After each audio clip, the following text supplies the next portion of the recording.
Yenə də məhlənizdə oturmuşam yar, yenə də qapımda hüsran. Ağrılar çox olardı hər gecələr yar yar, gələ bilmədim bağışla. Bu bahar könlümə bir də heyf ki qəmi gətirər. Mən oldum dəryada yelkənsiz gəmi gətirən. Çiçəklər baharı sevdiyi qədər də sevdim ki, hələ də səni sevirəm yar, hələ də səni sevirəm. Ey Xuda bəxş elə yarın üzünü bir gecəlik, var yuxular mənə xoşbəxtlik qismət eləsin. Ya da itirim belə yaddaşı silim bir dəfəlik, yaddaşım ömrə səfa çəkməyə xidmət eləsin. Nə qədər eşqimizin ey gülünə pünhan olan, aşikar eyləməsəm ürəyimdə qan olacaq. Nə qədər gül üzünə, həsrətinə qəm çəkəcəm, daxilim çökür mənim tarihim aram.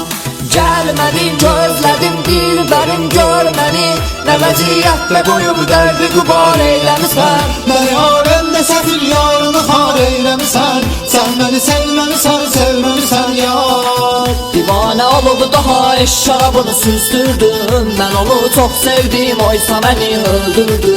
Üstümə qəmlə dolu yağış kimi yaxsan da, haqqımı halal etdim, özgəsini güldürsün. Məni silmiş adamı yad edirəm hər gecələr, qəlbə xoşbəxtlik üçün vaad edirəm hər gecələr. Məni viran eləyən şəxsi özümə tərif edib, uçuram qəlbi abad eləyirəm.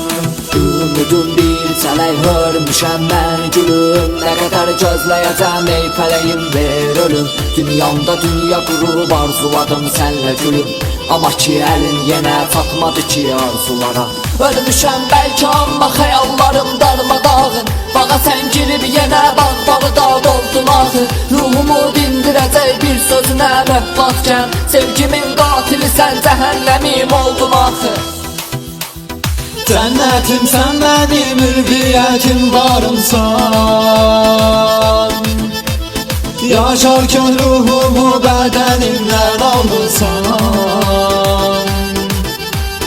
Gözlərimi yolda qoyan intizarımsan, sən mənim Əzrailim canımı alanım. Get daha gəlməyin mənası yoxdur gülüm, bu gözlər əsrətə hicrana toxdur gülüm. Əhv etməm mən səni günahın çoxdur gülüm, sən məni viranə eləmirsən getmirsən. Cənnətim sən mənim ülviyyətim varımsan, yaşarkən ruhumu bədənimdən almırsan.